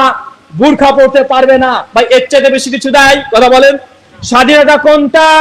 মেয়েরা চাকরি করবে, শুধু স্বামীর ইনকাম খেলে হবে না, মেয়েটাকে চাকরি করতে হবে, ছেলেকেও প্রতিপালন করতে হবে, দায়িত্ব নিতে হবে, স্বামীরও দায়িত্ব নিতে হবে। ভাই মেয়েটাকে অধিকার দিচ্ছে না আরো জংলাত চাপিয়ে দিচ্ছে? ইসলাম বলছে মেয়েরা ঘরের থাকবে, ছেলেকে প্রতিপালন করবে, স্বামীর খেদমত করবে, নিজের পরিবারকে নিয়ন্ত্রণ করবে। এটা তাকে অল্প বোঝা দিয়েছে। কিন্তু ফ্যামিনিস্ট যারা আছে, যারা নারীবাদী পশ্চিমা বিশ্ব, তারা বলছে যে না, নারীকে সমান অধিকার দিতে হবে। সমান অধিকার কি? নারী বাইরে চাকরি করবে 8-10 ঘন্টা, পরিশ্রম করে রাত্রিবেলাতে আসবে, আবার সে আখ হাতে গিয়ে আর উনুনে গিয়ে ভাত রান্না করবে, ছেলেকে খাওয়াবে, স্বামীকে খাওয়াবে। মানে যার দায়িত্ব যা ছিল দ্বিগুণ করে দিয়েছে। আছে না নাই? এই যে প্রথম পয়েন্ট, নারীর অধিকার নাই। নারীদেরকে তারা একদম বাংলা ভাষার মধ্যে জুংলিয়ে নেওয়ার চেষ্টা করছে। মানে যত পারিস দে, বাইরে থেকেও নিয়ে আয়, ঘরেও সামলা, দুটো একসঙ্গে সামলাতে হবে। আল্লাহ সুবহানাহু ওয়া তাআলা আমাদের মা বোনদেরকে পশ্চিমা বিশ্বের নোংরা চিন্তাধারা থেকে বিরত থাকা তৌফিক দান করে। সকলে বলি আল্লাহুম্মা আমিন। আর যারাই বলছে নারীর অধিকার, মূলত নারীর অধিকার তারা 5 পয়সা দেয় না, মূলত মেয়েদেরকে প্রোডাক্ট হিসেবে ব্যবহার করছে। একটা উদাহরণ দিয়ে বুঝতে পারবেন। ভাই, কলকাতা বিমানবন্দরে গিয়েছেন? আচ্ছা, জাহাজে বিমানে কারা কারা চড়েছেন একটু হাত তোলেন তো। অনেকে চেপেছেন। আচ্ছা, জাহাজ বা বিমানে দেখবেন মেয়েরা এয়ার হোস্টেসের চাকরি করে, আছে না নাই? মেয়েটা দেখতে কেমন? কালো, ভোতা, দাঁত বেঁকা এরকম। জি, অনেক স্মার্ট না? অনেক সুন্দরী না? কারণ চাকরি দেওয়ার আগে ইঞ্চি ইঞ্চি মেপে নেওয়া হয়। একটু যদি 19-20 যদি হয়ে যায় চাকরি হবে না। যেগুলো মডেলিং চলছে, নারীদেরকে কুৎসিত মেয়েদেরকে চান্স দেয়, কথা বলেন। নারীদেরকে সিনেমাতে যারা অ্যাক্টর আছে তাকে কুৎসিত খারাপ গুলোকে দেয়, কথা বলেন না। বড় বড় যেসব কোম্পানিগুলো আছে, শপিং মল বলে না, যাই বলেন না কেন, সেই সব জায়গাতে যেসব নারীরা রিসেপশনে বসে আছে, একদম ওর কোনো কাজ নাই, শুধু আসবে, আসে মিষ্টি করে একটা হাসি দিবে, স্যার ওইদিকে, মানে এইটুক কাজ। আর বসিয়ে রেখেছে সুন্দরী একটা নারী, বা আছে না নাই, কথা বলেন। ওখানে কোনো কালো মেয়েকে বসিয়ে রাখতে পারে না। যেসব মেয়েরা, অনেক মেয়েরা আছে অনাথ, তাদেরকে বসিয়ে রাখতে পারে না কেন? কালো মেয়েদের কি যোগ্যতা নাই, কথা বলেন। যারা কালো, কুৎসিত, দেখতে খারাপ, তারা কি পড়াশোনাতে ভালো নেই? তাদেরকে কেন এয়ার হোস্টেসের চাকরি দেওয়া হয় না? কেন তাকে বড় বড় শপিং মলে রাখা হয় না? কেন বড় বড় কোম্পানিতে তাদেরকে অ্যাডভাইজার হিসেবে রাখা হয় না? বেছে বেছে সুন্দরীগুলোকে ধরে নিয়ে এসে রেখে দেয়। যখনই বয়স 40 পার হয়ে যাবে, চাকরি থেকে বাতিল, বা আছে না নাই? 40 বছরের উপরে কোন এয়ার হোস্টেসের মেয়েদেরকে দেখেছেন 40+ হয়ে গেছে না? কেন? তোমার যতদিন গ্ল্যামার ছিল, যতদিন গ্লেজ ছিল, যতজন সৌন্দর্য ছিল, ততদিন তোমার চাকরি। এখন সৌন্দর্য শেষ, তোমার আর চাকরি নেই, ডাস্টবিনে নিক্ষেপ করে দেবে। মেয়েদের সৌন্দর্যকে নিয়ে তারা ব্যবসা করছে, কোটি কোটি মার্কিন ডলার তারা ইনকাম করে নিচ্ছে। শুধু মেয়েদেরকে ভুগিয়ে ভাগিয়ে তারা তার সৌন্দর্যকে প্রোডাক্ট বানিয়ে তারা বেচা কেনা করছে, লাখ লাখ টাকা ইনকাম করছে। লাভ কি? বড় শপিং মলে দেখবেন মেয়েদেরকে রেখে দিয়েছে, গেটেও রেখে দেয়। এখন আছে না ভাইজান? গেটেও রেখে দেয়, রিসেপশনে রেখে দিচ্ছে। কারণ এটা হচ্ছে মৌমাছি। যখন একটা সুন্দরী মেয়েকে রেখে দিয়েছে, একটা ছেলে যাবে না, বলে ও আছে রে ওখানে, হেবি চল। ওকে রেখেছে কাস্টমার টানার জন্য, চম্বুক হিসাবে। কি যাবে, কথা বলে, কি হিসেবে রেখেছে? মেয়েটাকে রেখেছে কাস্টমার টানার জন্য। বিশেষ করে শহর অঞ্চলে দেখবেন, যখন বেচা কিনা হচ্ছে, দেখবেন মানে স্বামী তার বউকে বসিয়ে রেখে দিয়েছে। কেন? ওটা বউ থাকলে কাস্টমার বেশি আসবে, ভালো হয়ে জানে ও। পাশে দেখাচ্ছে বেচা কেনা কঠিন হচ্ছে, দোকানে বেচা কেনা হয় না, ও দেখবেন বৌদিকে নিয়ে চলে আসে, দিয়ে চপ ভাজাচ্ছে। আছে না নাই, কথা বলেন। এগুলো কি? মেয়েদেরকে ব্যবসা করাচ্ছে, এটা নয়। তার সৌন্দর্য, তার ফিগার, তাকে দিয়ে আকর্ষণ করে ব্যবসা করা হচ্ছে। গোটা বিশ্ব জগতে যারা বলছেন নারীর অধিকার, পশ্চিমা বিশ্ব ফ্যামিনিস্ট গ্রুপ, তারা যতই নারীর অধিকার বলুক, তারা কিন্তু দিন শেষে কোটি কোটি মার্কিন ডলার তারা ইনকাম করছে। নারীকে প্রস্টিটিউট বানিয়ে, বেশ্যা বানিয়ে নারীর কাছ থেকে ইনকাম করছে। আছে না নাই? ইসলাম বলছে প্রস্টিটিউশন হারাম, যাবে না। তো তারা বলছে না, পতিতা এটা খারাপ কিছু নয়। কোন মেয়ে যদি স্বেচ্ছায় পতিতা হয়ে যায়, এটা অনেক সম্মানীয় একটা পেশা। এই পেশাকে খারাপ কেউ যদি বলে, তাহলে যে মেয়ে একদম প্রস্টিটিউটের ব্যবসা করছে, ওই মেয়ে যদি আপনাকে মানহানির কেস করে দেয় ভারতে, আপনি আসামি। কথা বুঝতে পারছেন না? যারা বলছে বেশ্যালয়, এটা এখন বেশ্যালয় আর বলতে পারবেন না। এটা হচ্ছে একটা পরিষেবা। পরিষেবা মানে মানে আপনি একটা দোকানে গিয়ে মাল কিনে নেন, পরিষেবা পাচ্ছেন সুন্দরভাবে, তো বেশ্যালয় এটা পরিষেবা দিচ্ছে কিছু মানুষদেরকে, মানে পরিষেবা দিচ্ছে। এটাকে আপনি যদি খারাপ মনে করেন, যদি খারাপ মন্তব্য করেন, ওই মেয়েটা যদি আপনার বিরুদ্ধে মানহানির কেস করে দেয় যে প্রস্টিটিউটের ব্যবসা করছে, আপনার নামে যদি ক্লেম করে, ব্যারিস্টার পর্যন্ত আপনাকে রায় দিয়ে দিবে আপনি একজন ক্রিমিনাল, আপনার 20,000 টাকা জরিমানা হতে পারে, 1 বছরের উপরে জেল হতে পারে। আর ওই মেয়েটা যদি বলে যে না মানহানির কেস 10 কোটি টাকার কেস করলাম, মেয়েটা জিতে গেলে 10 কোটি টাকা আপনার জরিমানা হবে। এটা হচ্ছে নারীর স্বাধীনতা। মানে নারীকে ঘর থেকে বের করে তাকে ব্যবসা ছাড়া আর কিছুই করাচ্ছে না। তবে সব নারীকে নয়, সুন্দরী নারীদেরকে। কাদেরকে কথা বলেন? সুন্দরী নারী। কালো কুচকুচে কুৎসিত দেখতে ওকে নিয়ে যাবে না। যত সুন্দর তত বড় পোস্ট, যত সুন্দর যত তাড়াতাড়ি শেষ হয়ে যাবে তার চাকরি বাতিল। এটা আপনি বাস্তব দেখতে পাচ্ছেন। আমেরিকা, ইংল্যান্ড, এরা দক্ষিণ আফ্রিকা, এইসব দেশগুলো তারা কোটি কোটি টাকা প্রতিনিয়ত কামাই করছে শুধুমাত্র মেয়েদেরকে অধিকারের নাম দিয়ে পর্নোগ্রাফির ব্যবসা। পর্নোগ্রাফি বোঝেন? খারাপ ভিডিও। চাচা আপনারা কি বলেন? পর্নোগ্রাফি বলে, বুঝেন না? খারাপ ভিডিও, নোংরা ভিডিও, অশ্লীল ভিডিও। এই ভিডিও গুলো করাচ্ছে কারা? কে করাচ্ছে? মুসলিম কান্ট্রি গুলো করাচ্ছে। কে করাচ্ছে খারাপ ভিডিও? পর্নোগ্রাফি কারা আবিষ্কার করেছে? পশ্চিমা বিশ্বেরই। যারা নারীর অধিকার নিয়ে গোটা বিশ্ব দিয়ে চেঁচামেচি করছে যে মুসলমানরা নারীদেরকে অধিকার দেয় না, পশ্চিমা বিশ্ব বলছে আমরা নারীকে অধিকার দেবো, আমেরিকা বলছে আমরা নারীকে অধিকার দিয়েছি। কিভাবে? মেয়েরা যা চাইবে, মন চাইবে তাই করতে পারে। এই জন্য এখন পর্নোগ্রাফি, ন্যাংটা ন্যাংটা ভিডিও তারা সিনেমা তৈরি করছে। গোটা বিশ্বে ইউটিউব, সোশ্যাল মিডিয়া, টিভি, বিভিন্ন সিনেমা হলে দেখাচ্ছে। কোটি কোটি তারা মেয়েদেরকে উলঙ্গ করে তারা ব্যবসা ছাড়া কিছুই করছে না। কথা বুঝতে পারছেন না ভাইজান? মানে এর পরেও যদি আপনাদের চোখ না খোলে, এরপরে যদি আমাদের মা বোনরা শুধু পশ্চিমা বিশ্বের ওই নোংরা চিন্তাধারায় যদি তারা আদর্শিত হতে চায়, জেনে রাখবেন আপনার অন্তরের ভেতর যে প্রশান্তি, তৃপ্তি, এরা কখনোই পাবেন না। কিছুদিন আগে একজন প্রস্টিটিউট যে ব্লু ফিল্ম করে, খারাপ সিনেমা করে, মেয়েটা সিনেমার ছেড়ে দিয়েছে। তার একটা সাক্ষাৎকার দেখছিলাম টাইমস অফ ইন্ডিয়াতে। মেয়েটাকে প্রশ্ন করা হয়েছে, আপনি যে এই যে খারাপ খারাপ সিনেমাগুলো করতেন, এগুলো তো আপনার খারাপ লাগতো না? মেয়েটা কাঁদতে কাঁদতে বলছে যে আমি কোনোদিন চাইনি যে আমি নোংরা পথে চলে আসবো। তো আমার শখ ছিল আমি সিনেমার নায়িকা হব, আমি এই হব, ওই হব, মডেলিং হব, কিন্তু আমাকে পরিকল্পিত ভাবে আমাকে এই রাস্তায় নিয়ে এসে দিয়েছে। অধিকাংশ প্রস্টিটিউটেড মেয়েদের যারা বেশ্যালয়ে থাকে, ওইসব মেয়েদের কাছে পরিসংখ্যান নেওয়া হয়েছে। আপনারা যে বেশ্যাবৃত্তি করছেন, খারাপ কাজ করছেন, এটা কি আপনাদের খারাপ লাগে না? মেয়েরা কাঁদতে কাঁদতে তারা বলছে যে আমরা কখনো স্বেচ্ছায় এখানে আসি নাই, আমরা এসেছি দারিদ্রতার কারণে। কে বলছে আমাদেরকে জোর করে নিয়ে এসেছে, কে বলছে আমার বাচ্চা এতিম, এই জন্য আমরা শেষ পর্যন্ত আমার ছেলে মেয়েকে খাওয়ানোর জন্য, অথবা মাকে খাওয়ানোর জন্য, অথবা নিজের পড়াশোনার খরচ চালানোর জন্য আমি এই বেশ্যালয়ে এসে বেশ্যাবৃত্তি করছি। জেনে রাখবেন যে মেয়েগুলো বেশ্যালয়ে বেশ্যাবৃত্তি করছে, ওটা আনন্দ করে করছে না। আপনি আনন্দ নিতে যান, এটা ঠিক, আপনি আনন্দ পেতে যান, এটা ঠিক, কিন্তু যারা আছে তার অধিকাংশ মেয়েরাই কোনো না কোনো কারণে তারা ওখানে গিয়েছে। একজন আপনার সঙ্গে ফিজিক্যালে যাচ্ছে, এটা শান্তি পাওয়ার জন্য নয়। হয় বাড়িতে ছোট ছেলে মেয়ে আছে, খাবার কিনতে হবে, অথবা ওই মেয়েটার মা বাবা কে অসুস্থ আছে, চিকিৎসা দিতে হবে, অথবা মেয়েটার বাবা মা কেউ নেই। অধিকাংশ মেয়েদের জীবনী এটাই, তারা স্বেচ্ছায় কাজ করতে চায় না, কিন্তু এটাকে ব্যবসা করা হয়েছে। আমাদের একটাই কথা, যারা নারীর অধিকারের কথা বলছে, আসলে নারীর অধিকার কিছুই না, বরং তারা নারীকে একটা ব্যবসা হিসাবে, একটা পণ্য হিসাবে আলু, বেগুন, পটল, সিমের মতো তারা প্রোডাক্ট হিসেবে বিক্রি করে কোটি কোটি টাকা উপার্জন করছে। আল্লাহ সুবহানাহু ওয়া তাআলা তুমি এই কথাগুলো বোঝার তৌফিক দান করো। সকলে পড়ি আল্লাহুম্মা আমিন। ভাইজান, আপনাকে আমি আগে বলেছি কোরআন হাদিস থেকে বেশি কথা বলবো না, জাস্ট সমাজের বাস্তবতা আপনাকে বোঝানোর চেষ্টা করলাম। নিজের পরিবারকে আগে নিয়ন্ত্রণ করতে হবে।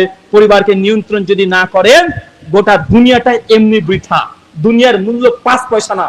আল্লাহ নবী বলছেন, মিশকাত হাদিস 5174, আল্লাহ নবী একটা মরা ছাগল নিয়েছে। ছাগল বোঝেন? বকরি। চাচা কি বলেন তো? আরে ছাগল নিয়েছে, ছাগলটাকে নেওয়ার পরে কান ধরে তুলেছে, তুলে সাহাবীকে দেখাচ্ছে, আমার সাহাবীরা এই মৃত ছাগলটাকে কেউ 1 দিনার দিয়ে কিনবে? 1 দিনার মানে 20 টাকা দিয়ে কিনবে। চাচা কয় টাকা? এটা ছাগলের দাম কয় টাকা? 20 টাকা দিয়ে কেউ কিনবে? সাহাবীরা বলছে, ইয়া রাসূলুল্লাহ, এই ছাগলটা তো কান কাটা। আর আরবদের মধ্যে একটা ছিল ধারণা যে কোনো খুঁতযুক্ত কোনো ছাগল বা কোনো প্রাণী তারা কেটে মাংস খেত না।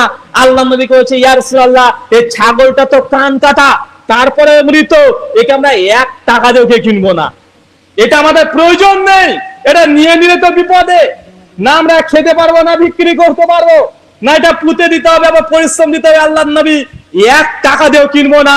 আল্লাহ নবীর সঙ্গে সে বলছেন, তোমাদের নিকটে মৃত ছাগলটা যেমন নিকৃষ্ট, এটা বিপদ, নিলেই বিপদে পড়ে যাবে, তদ্রূপ একই ভাবে এই দুনিয়াটা আল্লাহর কাছে এই ছাগলের চাইতেও নিকৃষ্ট, মানে কোনো মূল্যই নাই। কি নাই কথা বলে? এই দুনিয়ার কোনো মূল্য নেই। তারপরে হাদিস নবী বলছেন, এই দুনিয়ার মূল্য যদি আল্লাহ সুবহানাহু ওয়া তাআলার কাছে একটা মাছির একটা ডানার সমান, 2টো ডানা নয়, একটা মাছির একটা ডানার সমপরিমাণ মূল্য থাকতো, দাম থাকতো, আল্লাহ তাহলে কোন কাফেরকে 1 ঢোক পানি পান করাতেন না। তার মানে আপনাকে বুঝতে হবে দুনিয়া এটা নিছক। এই নিছক দুনিয়ার জন্য আপনি সবসময় দুনিয়া দুনিয়া করে পাগল হয়ে যাবেন। দুনিয়াতে বাড়ি করতে হবে, দুনিয়াতে গাড়ি করতে হবে, মান সম্মান তৈরি করতে হবে, এটা করতে হবে, ওটা করতে হবে। এই প্রতিযোগিতাটা নিছক বাস্তবতা আপনাকে মানতে হবে। যাই করেন না কেন, সকলেই আমরা মৃত্যু অনিবার্য, 1 সেকেন্ড পরে মৃত্যু হতে পারে। কথা বলতে বলতে অনেক আলেম ওলামা তারা মৃত্যুবরণ করেছে রানিং অবস্থাতে, শ্রোতা অনেক যা শুনতে গিয়েছে, শুনে বাড়িতে ফিরছে, যেতে যেতে মারা গিয়েছে। আছে না নাই? আছে। তাই এই দুনিয়ার নিষ্ঠুর বাস্তবতা, এটাকে আপনাকে মানতে হবে। তার জন্য আল্লাহ নবী যে আদর্শ দিয়েছে, আদর্শের 1 ধাপ যদি এদিক ওদিক যদি চলে যান, 1 ধাপ যদি এদিক ওদিক চলে যান, যে দেখবেন ক্ষতি আছে, লাভ নেই, ভয়ঙ্কর ক্ষতির মধ্যে আপনি পড়ে যাবেন। এই ক্ষতি থেকে বেঁচে থাকার আর কোনো উপায় নেই। আপনাকে শুধুমাত্র আপনার পরিবার নিয়ে একটা সাইডে বলেছি, আল্লাহ নবীর হাদিসকে অমান্য করেছেন।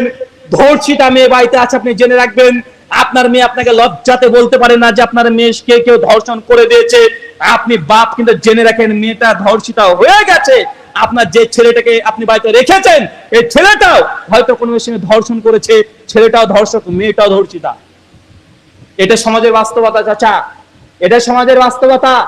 আপনার মেয়ে হয়তো লজ্জাতে বলতে পারে না যে আব্বু আমাকে আমার অমুক অমুককে আমার সাথে খারাপ কথা বলেছে, খারাপ ভাবে গায়ে হাত দিয়েছে, এটা বলতে পারে না লজ্জাতে। কিন্তু জেনে রাখবেন আপনার দায়িত্বহীনতার কারণে এই জিনিসটা ঘটছেই।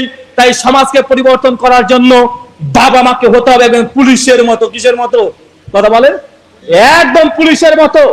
মেয়ে কোথায় যাচ্ছে, মেয়ে কার সঙ্গে ঘোরাঘুরি করে, মেয়ে যে শিক্ষক আছে পড়াশোনা করছে, শিক্ষকের চরিত্র কেমন, মেয়ের যে বন্ধু বান্ধব আছে তার চরিত্র কেমন, বাবা মাকে মুখস্থ রাখতে হবে, চোখে চোখে রাখতে হবে।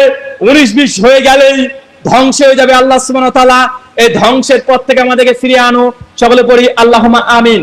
সামনে শুধু এই দুনিয়ার মূল্য আপনাকে বললাম 5 পয়সা নয়।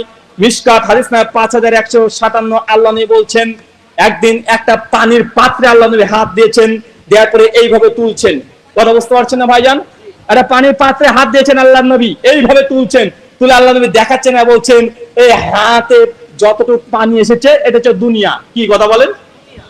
আর যেটা বোতলে বা জায়গাতে আছে এটা হচ্ছে আখিরাত। আমি তো এটা বোতলের কথা বললাম, হাদিসে সমুদ্র।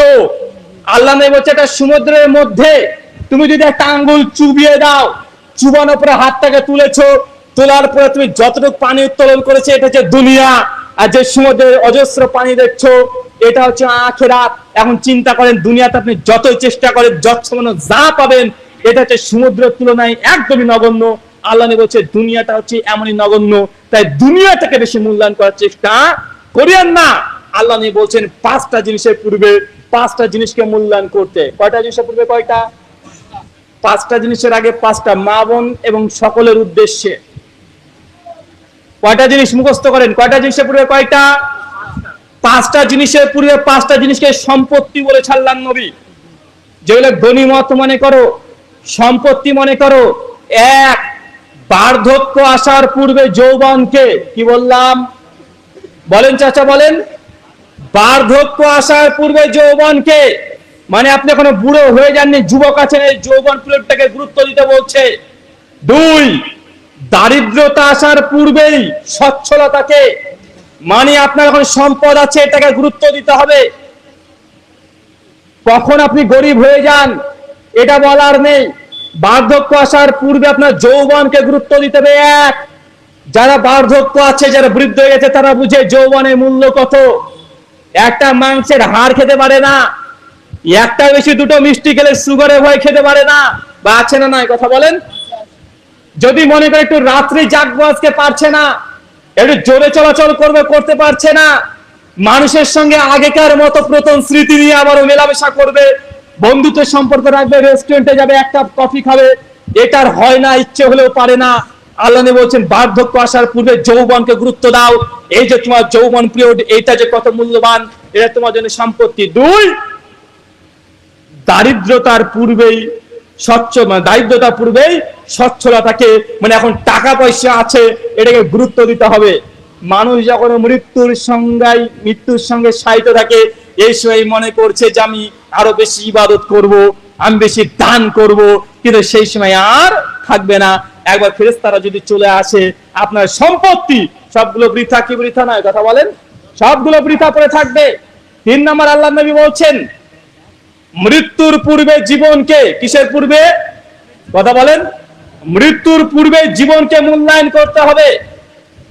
আর অসুস্থতার পূর্বে সুস্থতাকে, অসুস্থ হওয়ার আগে সুস্থতা, এটা যে কত বড় সম্পদ, এটা আপনি বুঝতে পারেন না।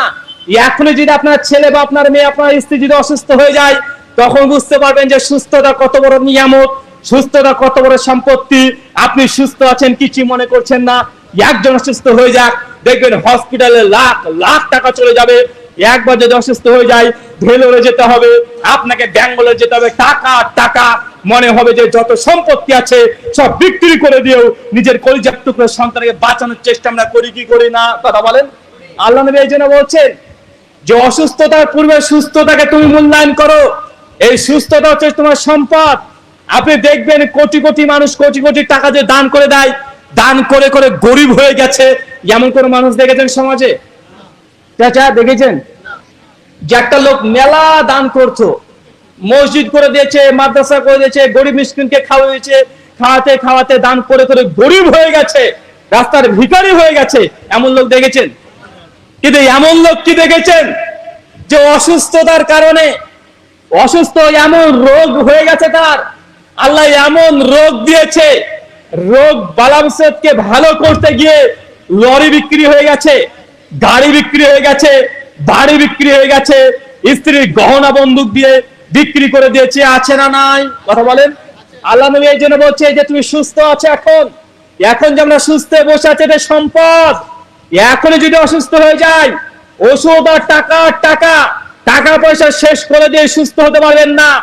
যে ব্যক্তি এখন হসপিটালে শায়িত আছে, অসুস্থ আছে, তাকে শুধুমাত্র একবার জিজ্ঞাসা করেন যে তোমার কি দরকার, কি খেতে চাও, বিরিয়ানি খেতে চাও, পোলাও খেতে চাও, সিনেমা দেখতে চাও, কি চাও, ও একটাই কথা বলবে, আমার কিছু চাই না, আমার বাড়ি গাড়ি বিক্রি করে দিয়ে হলো আমি সুস্থ হতে চাই।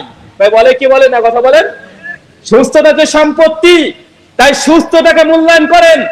এখনো সুস্থ আছেন, আল্লাহ শুকরিয়া আদায় করেন, আলহামদুলিল্লাহ যে আল্লাহ আমি সুস্থ আছি। আজকে যদি হসপিটালে বেডে থাকতে হয়, আল্লাহ এটা আমার জন্য খুব ক্ষতি হয়ে যাবে। আল্লাহ আমি যদি আজকে ব্যাঙ্গালোরে চলে যেতে হয়, আমার পরিবার অশান্তি, আমি নিজে অশান্তির মধ্যে থাকবো, টাকা পয়সা চলে যাবে, মানুষ দুশ্চিন্তায় থাকবে, রাস্তা অতিক্রম করে ব্যাঙ্গালোর কত ভয়ঙ্কর যে অসুস্থ হয় সেই বুঝে। আল্লাহ নবী এই জন্য বলছেন অসুস্থতার পূর্বে সুস্থতাকে মূল্যায়ন করো। আর মৃত্যুর আগে জীবন, মৃত্যুর আগে কি, মৃত্যুটাকে আমাদের অনেকটা, যে মানুষটা মারা যায় তার পরিবার মৃত্যুটাকে অনুধাবন করতে পারে, বুঝতে পারে জি হ্যাঁ কিছু একটা হলো। প্রতিবেশী কিছু মনে হয় না অনেকটাই, যে নিকটি আত্মীয় প্রাণপ্রিয় কলিজার টুকরো যদি মারা যায়, তখন মনে হয় যে না মৃত্যু এটা একটা কঠিন ধাক্কা দিয়ে গেল আমাকে, ভাই মনে হয় না? মানুষ যখন মারা যায় শুধু সেই বুঝতে পারে যে আপন। বিশেষ করে স্ত্রী জীবিত অবস্থায় যদি স্বামী মারা যায়, তাহলে স্ত্রী বুঝতে পারে যে কি চলে গেল। আজকে স্ত্রী স্বামীকে মূল্যায়ন করছে না, ঠিকভাবে হয়তো কথাও বলে না। কতদিন হয়তো একসঙ্গে বসে খাওয়া দাওয়া করেননি আপনি পরিবার নিয়ে, বা আছে না নয়, কথা বলেন। আপনাদেরকে যদি প্রশ্ন করে আপনার পরিবার নিয়ে, বাবা মা ছেলে মেয়ে একসঙ্গে এক টেবিলে শেষ কবে খেয়েছেন, একটু হাত তোলেন তো ভাই, কবে খেয়েছেন একসঙ্গে, কবে খেয়েছেন? অনেকের হয়তো মনেই নাই যে বাবা মা সবাই মিলে, ফ্যামিলি মিলে একসঙ্গে আমরা রাত্রিতে খাবার খেয়েছি। অনেকের নাই। যতক্ষণ বাবা আছে জীবিত, যতক্ষণ মা আছে জীবিত, আমরা মূল্যায়ন করছি না। বাবা মা জীবিত আছে মূল্যায়ন করছে, যখন মৃত্যু হয়ে যাবে তখন বুঝতে পারেন বুড়ো ঠুনঠুনে বাবাটা গেটের কাছে বসে থাকতো, গেটের কাছে কোনো কাজ করতো না, বিরক্ত মনে হতো। তো যখন মারা যাবে তখন মিস করবেন, দেখবেন যে হ্যাঁ বাবাটা থাকতে হলে কুকুরটা বাড়িতে ঢুকতো না, এবং কুকুরটাকে সরানোর জন্য রাত্রে রাত্রে আপনাকে আসতে হয়। কথা বুঝতে পারছেন? আপনি এখন মূল্যায়ন করতে পারছেন না। কারো যখন বিয়োগ হয়ে যায়, কেউ যখন চলে যায়, তখন তার জায়গাটা কেউ আর দখল করতে পারে, ফাঁকা পড়ে থাকে, ওই চাপটা আপনার উপরে চলে আসবে। আল্লাহ সুবহানাহু ওয়া তাআলা বলছেন, আল্লাহ নবী বলছেন, মিশকাত হাসানা 5300, আল্লাহ নবী বলছেন দুটো জিনিস মানুষকে খুঁজে বেড়ায়। কয়টা জিনিস চাচা, কয়টা জিনিস মানুষকে খুঁজে বেড়ায়? খোঁজা বুঝেন? তন্ন তন্ন করে খুঁজে বেড়ায়, একদম চিরনি তল্লাশি সার্চ করে, গুগলে যখন সার্চ করে দুটো জিনিস মানুষকে সবসময় খুঁজে বেড়ায়। যেখানেই আপনি থাকেন না কেন আপনাকে ধরে ফেলবে। এক, মৃত্যু। কি বললাম? মৃত্যু। আপনি এখানে বক্তৃতা শুনছেন, যদি আল্লাহ সুবহানাহু ওয়া তাআলার বিধান এটা হয়ে থাকে যে আপনি কলকাতার 13 নম্বর সেক্টর 5 আপনি মৃত্যুবরণ করবেন, এই 12টা দেখাচ্ছে রাত 1:30 দিকে কোনো মৃত্যু লেখা আছে, কিভাবে 1:30 দিয়ে আপনি কোনো পৌঁছে যাবেন নিজে বুঝতে পারবেন না। পারবেন? কথা বলেন। মৃত্যু আপনাকে খুঁজে বেড়ায়, ঠিক জায়গাতে নিয়ে চলে যাবে। যত বড় জায়গায় থাকেন না কেন, যত বিজ্ঞানী সায়েন্টিস্ট হোক না কেন, যতই চিন্তা করেন না কেন, ওরা বিজ্ঞান গোটা সায়েন্সের ল্যাবরেটরির মধ্যে ঢুকে রাখলেও মৃত্যুর সময় ঘনিয়ে আসলে রক্ষা করা সম্ভব না। আল্লাহ নবী বলেছেন মৃত্যু মানুষকে খুঁজে বেড়ায়, তোমাকে অচিরেই পাবে, অচিরেই পাবে। তুমি যতই লুকানোর চেষ্টা করো তুমি বেঁচে থাকতে পারবে না। এক। দুই, আর একটা জিনিস খুঁজে বেড়ায়, সেটা যা রিজিক। কি বলেন তো ভাই? রিজিক মানে কি? জি চাচা, রিজিক মানে কি? চাচা বলেন না, রিজিক মানে কি? ভাত। রিজিক মানে কি চাচা? রিজিক মানে খাদ্য। এটা অসম্পূর্ণ। রিজিক মানে শুধু ভাত খাবার নয়। রিজিক ওই জিনিসকে বলে আল্লাহর পক্ষ থেকে আপনার জন্য যা কল্যাণকর, যা পেয়েছেন সব রিজিক। কি বললাম? আল্লাহর পক্ষ থেকে আপনার কল্যাণের জন্য যা পেয়েছেন সব রিজিক। আপনার বউ, স্ত্রী, এটা আপনার জন্য রিজিক তখন যখন আপনার স্ত্রীর সঙ্গে আপনি সংসার জীবনে ভালো আছেন। আপনার স্ত্রী আপনার মায়ের সঙ্গে ভালো আচরণ করে, আপনার বাবার সঙ্গে ভালো আচরণ করে, আপনার বোনের সঙ্গে ভালো আচরণ করে, কারোর সঙ্গে খারাপ আচরণ করে না। আপনি যদি বোনকে 500 টাকা দিতে চান, স্ত্রীর চোখ বাঁকায় না। যদি এমন স্ত্রী পেয়ে যান, এই স্ত্রী আপনার জন্য রিজিক। কি বললাম চাচা? কথা বলেন। এটা কি আপনার জন্য? কি এটা? রিজিক। স্ত্রী যে রিজিক সে বোঝে যার বউটা সাতচুন্নি। আছে না ভাই কিছু বউ? মানে বিয়ের পরে, বিয়ে করে নিয়ে এসেছে 4 দিনকার দিনে স্বামীর পকেটে আগে হাত, কত আছে গুনছে। যদি মাকে যদি 50 টাকা দিতে গেছে, কেন দিলে টাকাটা, কিসের টাকা, মানে আজকে 50 টাকা দিয়ে কালকে যদি ও হিসাব নিবে, মানে বাপের বাড়ি থেকে সব নিয়ে এসেছে। বাচ্চা না নাই? কথা বলেন। মা যদি বলে যে বাবা ওষুধ ফুরিয়ে গেছে, আপনার বলে তুমি কেন দেবা, তুমি তো গত সপ্তাহে দিলা, কেন ছোট ভাইকে বলো না? আছে না নাই? কথা বলেন, আছে না নাই? যদি বোন বাড়িতে বেড়াতে এসেছে, আপনি বলছেন যে একটু মাংস কিনে নিয়ে আসছে, খাসির মাংস, বোন অনেকদিন পরে আসছে, বোন আর বোন জামাই আসছে, খাসির মাংস খাওয়াবো। আর বউ বলছে কি দরকার খাসি মাংস কেনা, 1000 টাকা কেজি, যাও গরু গোশত কিনে নিয়ে আসো, যাও গরু মাংস কিনে নিয়ে আসো, কি দরকার টাকা বোঝাই করা। যদি এমন যদি স্ত্রী থাকে, বুঝতে পারবেন রিজিক কি জিনিস। বাঁচে না নাই? কথা বলেন। তাই স্ত্রী আপনার জন্য রিজিক। যার স্ত্রী সাতচন্নি, উল্টো মানুষগুলো বোঝে যে সত্যি আমার স্ত্রী আমার জন্য রিজিক, কেন আমি এই যে পরিবারে খরচ করছি। অবশ্যই আমি এখানে বলি না যে স্ত্রী পরে খরচ করবে না, তারও হক আছে, তারও হক আপনাকে পরিপূর্ণ আদায় করতে হবে। ওই মেয়েটাও আপনার বাড়িতে এসেছে, বাবাকে ছেড়ে এসেছে, মাকে ছেড়ে এসেছে, পরিবার, বন্ধু বান্ধব, আত্মীয় স্বজন, জন্মভূমি, গ্রাম সবাইকে ত্যাগ করে দিয়ে শুধু আপনার জন্য আপনার কাছে এসেছে।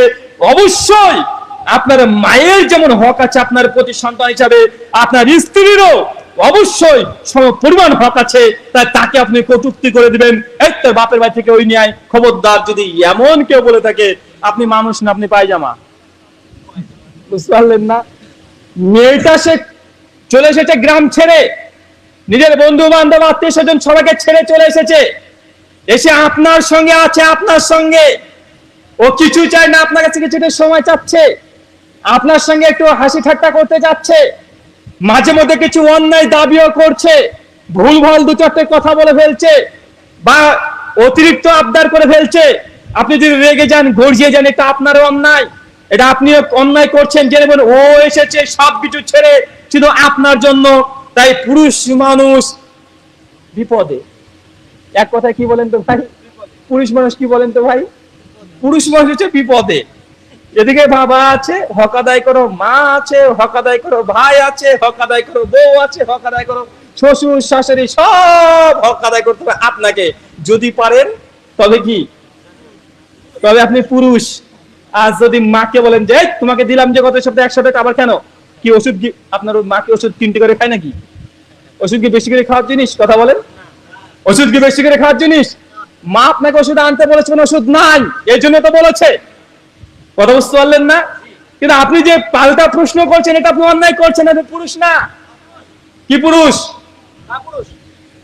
কাপুরুষ তো ভদ্র হয়ে গেল, আপনি কাপুরুষও না, এর চাইতে ডবল। যদি অন্য কোনো ভাষা শব্দ চয়ন করতে পারেন করে নেবেন। তাই সর্বদা শুধু আপনাকে আমি এই কথা বলতে চাচ্ছি, নিজের পরিবারকে মেনটেন করেন। আল্লাহ নবী বলেছে দুটো জিনিস মানুষকে খুঁজে বেড়াচ্ছে, এক মৃত্যু আর দুই হচ্ছে রিজিক। রিজিক আপনার স্ত্রীও রিজিক, হ্যাঁ মাও আপনার রিজিক হতে পারে। আপন মা কিভাবে? নতুন বউ এসেছে আর বউটার পেছনে সবসময় খোঁচা দেয়, এরকম যদি মা হয় তাহলে এখন বুঝতে পারেন যে শেষ। ভাই এমন মা আছে না? নাই কথা বলেন, এমন মাও আছে। নিজের বৌমার কথা পাড়া পাড়া বলে বেড়ায় যে আমার বৌমা এই দেয় না, ওই দেয় না, আমাকে মাথায় মাথা দিল না, ওরা খেয়ে নিল, ঘরে টুক করে কি নিয়ে চলে গেল, লুকিয়ে লুকিয়ে নিয়ে চলে গেল। ভাই আছে না? নাই কথা বলেন। তাই যেগুলো আপনার কল্যাণকর, মানে আপনার মা এই আচরণ করে না, যেন এই মাটা আপনার জন্য রিজিক। কি বললাম? কথা বলেন, এই মাটা আপনার জন্য রিজিক। বউটা আচরণ করে না, বউটা আপনার জন্য রিজিক। আপনার ছেলে অন্য ছেলের মতো চোর না, ডাকাত না, অন্য মেয়ের সঙ্গে শ্লীলতাহানি করে না, নোংরামি করে না, পড়াশোনাতে ভালো, এই ব্যক্তি, এই ছেলেটা যেমন আপনার জন্য রিজিক। তাই রিজিক সংকীর্ণ নয়। তাই আপনার ছেলে যদি ভালো হয় আল্লাহর শুকরিয়া আদায় করেন, স্ত্রী যদি ভালো হয় আল্লাহর শুকরিয়া আদায় করে শেষ করতে পারবেন না। যার স্ত্রী একটু বাঁকা সে বুঝতে পারে যে স্ত্রী যে কত ভয়ঙ্কর হতে পারে। এই কারণে একটা পরিবার ধ্বংস হয়ে যেতে পারে। বাবার সঙ্গে নিজের সন্তানের সম্পর্ক ত্যাগ হয়ে যায়, মায়ের সঙ্গে ত্যাগ হয়ে যায়, বোনদের সঙ্গে ত্যাগ হয়ে যায়। আছে না? নাই? আছে। তাই যা কিছু আপনার জন্য পরিবারের কল্যাণ আছে, একবার সবাই জোরে আমরা বলি আলহামদুলিল্লাহ। আল্লাহ আমাদের পরিবারকে সবাইকে তাদের নিজস্ব হক আদায় করার তৌফিক দান করো। সকলে পড়ি আল্লাহুম্মা আমিন। আল্লাহ সন্তান হিসেবে বাবা মার আমার হক আদায় করার তৌফিক দান করো, আল্লাহুম্মা আমিন। যারা মা বোনেরা আছেন তাদের কাছে আমরা বলি, মায়েরা আপনারা সবসময় দোয়া করবেন যে আপনার জন্য ছেলের হক আদায় করতে পারেন, স্বামীর হক আদায় করতে পারেন, বৌমার হক আদায় করতে পারেন। আর ছেলেরা সবসময় দোয়া করবে, আল্লাহ আমি যেন বাবার হক আদায় করতে পারি, মায়ের হক আদায় করতে পারি, স্ত্রী হক আদায় করতে পারি, বোনের হক আদায় করতে পারি। দোয়া করেন সবাই সবার জন্য, কারণ সবাই একে আরেকজনের উপরে নির্ভরশীল। একজন যদি 19-20 হয়ে যায় পরিবার শেষ, আগুন জ্বলবে দাউ দাউ করে। মায়ের কারণে হতে পারে, বোনের কারণে হতে পারে, স্ত্রীর কারণে হতে পারে। পারে কি পারে না? কথা বলেন। পারে। আল্লাহ সুবহানাহু ওয়া তাআলা তুমি আমাদের পরিবারকে কবুল করে নাও। সকলে পড়ি আল্লাহুম্মা আমিন। এই বলে আলোচনা শেষ করলাম। প্রশ্নোত্তর আছে, করবো না ছুটি ঘন্টা? জি করব। খুব সময় বেশি নেব না, অল্প সময় নিব। জি একদম যত সামান্য। আসসালামু আলাইকুম ওয়া রাহমাতুল্লাহ। আমাদের খুবই একটি গুরুত্বপূর্ণ বিষয়, সেটা হচ্ছে প্রশ্নোত্তর। আমরা যেখানে রাউন্ডটাকে এনেছি